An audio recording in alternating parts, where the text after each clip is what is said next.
4 trends reshaping the active-passive debate in 2026. Have you noticed something strange? For years, investors were told that passive investing would eventually dominate everything, but the latest data suggests the story may be more complicated. As we move through 2026, one of the most important questions in asset management is no longer active versus passive.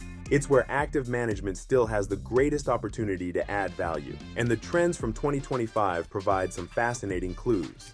Let's look at 4 developments that reshape the active-passive debate. First, investors are overwhelmingly choosing active ETFs over active mutual funds. In 2025, active ETFs attracted a record $580 billion in inflows across equities, fixed income, and alternatives. Meanwhile, active mutual funds experienced roughly $640 billion in outflows. That wasn't a one-year anomaly. Active mutual funds have now experienced outflows in 9 of the last 10 years, while active ETFs have posted inflows every year during the same period. The long-term picture is even more striking. Over the past decade, active ETFs accumulated nearly $1.2 trillion in inflows, while active mutual funds lost almost $4 trillion. Investors aren't necessarily abandoning active management, they're increasingly abandoning the mutual fund wrapper. The second trend is where investors are directing their active dollars, and the answer is clear: fixed income. Active bond ETFs attracted approximately $178 billion in 2025, representing about 40% of all bond ETF flows. That's a larger share than active equity ETFs captured within the equity ETF market. The pattern extended beyond ETFs. Active bond mutual funds generated roughly $120 billion in inflows, making fixed income one of the few bright spots within the mutual fund industry. Why are investors favoring active bonds? The third trend provides the answer: performance. In 2025, active fixed income managers had a significantly better environment for generating alpha than active equity managers. Across both ETFs and mutual funds, roughly 47% of active bond managers outperformed their benchmarks. For equities, that figure was only about 32%.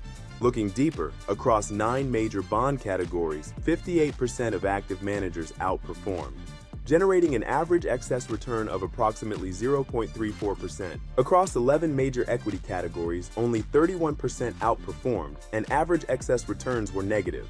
The contrast becomes even clearer in core portfolio exposure.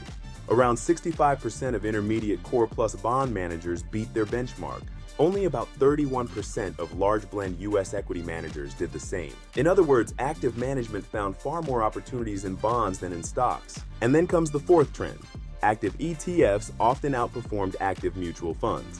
Among fixed income strategies, roughly 60% of active bond ETFs beat their benchmark, compared with 43% of active bond mutual funds. In the important intermediate core plus category, approximately 73% of active ETFs outperformed, compared with 64% of active mutual funds. This is a notable development because ETFs were once viewed primarily as passive investment vehicles. Today, active ETFs are increasingly becoming legitimate tools for alpha generation. So what does all of this mean for 2026? Several conditions continue to favor active bond management. Credit spreads remain relatively tight, making security selection more important. Monetary policy uncertainty continues to create opportunities for active duration management. And an evolving global macro environment is increasing the value of flexibility across sectors, liquidity management, and income generation.